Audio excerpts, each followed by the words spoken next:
Yo, what's going on? I was on Facebook yesterday and I was reading some comments about a couple of people, as a matter of fact, which comments that prompted me to do this video. They were talking about how their interview was bad in terms of the audio recording. So they wasn't sure if they should scrap it or just go ahead and post it. And I wanted to talk about that. It won't be a long video, but I wanted to talk about that and discuss what you should do, not so much what you should do. I'm just basically giving my opinion of what I would do. And you can take this information, use it. You don't have to do it, or you can do it. It's totally up to you. But when you have a podcast episode that doesn't sound well, first thing you should do is see if you can fix it with audio, with different audio settings. If compression, expander to take out some of the background noise. So maybe that might help you.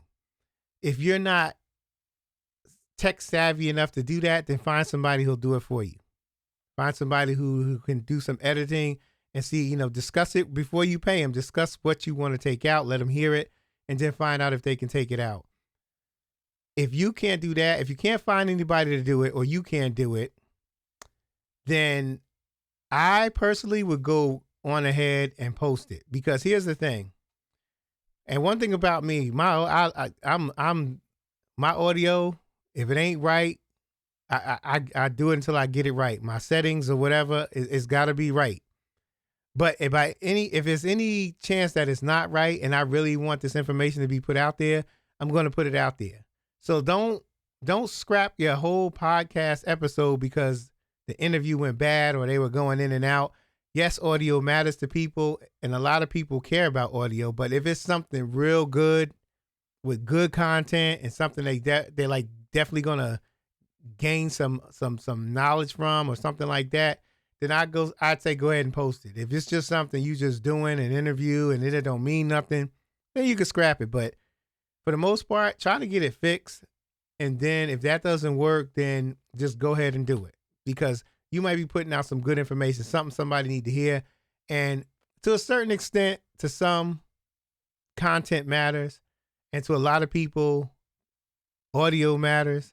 And to even more people, audio and content matters. So if you have both, or good audio and good content, then you ain't got to worry about one bad episode. I think all of us at one point have a bad episode where we just post it and it's just what we got to do. I've had plenty of bad episodes and I didn't even know it. I'm just thinking, no, everything is cool. And then when I go back, it's just bad. And the interview was way too long. And that guest said way too much important stuff for me to run and do it again, because half the time, if you do it over, it's definitely not going to be the same as the first time around. You're going to forget some stuff. You may remember some remember some stuff, additional stuff to ask, but you ain't going to remember everything you asked, and it's not going to flow the same way like it did the first time. It's kind of like redoing the steps in life.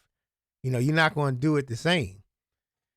So if you have an episode that has some mess ups in it, a lot of ums and ahs, you can probably take that out. Stuff that fades in and out, it's kind of hard.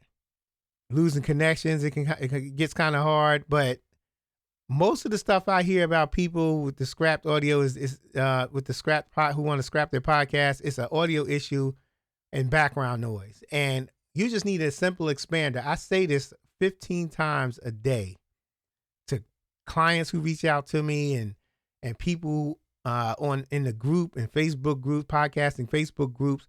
You need an expander.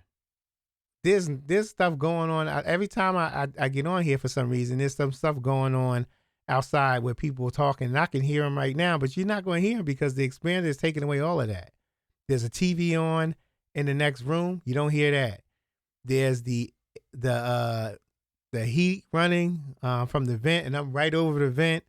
You're not going to hear that. That's because an expander will take care of it. And if you get an expander, try to get a plug. If you can't afford a DBX 286, which works real good, it does a lot more than just having an expander. It has compression and all that other stuff. If you can't do that, just get a plug-in. And a plugin is relatively cheap or not, mostly probably free. Every DAW system has a plugin.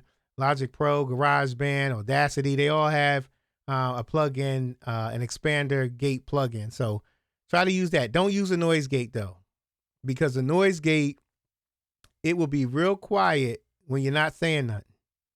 Then when you start talking, all that background noise, you're going to hear it because the gate opens up. So with a noise gate, the gate opens up when you start to speak, and it lets in everything that comes through the microphone. Whereas an expander, it lets only your voice in and certain noises that you set the decibel level. Anything under any decibel level, let's say if my voice was negative 12 decibels, anything under that, you can tell the expander to say, hey, look, don't let that in the recording. And it won't. And that's why you don't hear anything, because I tell my expander to don't let anything in but my voice.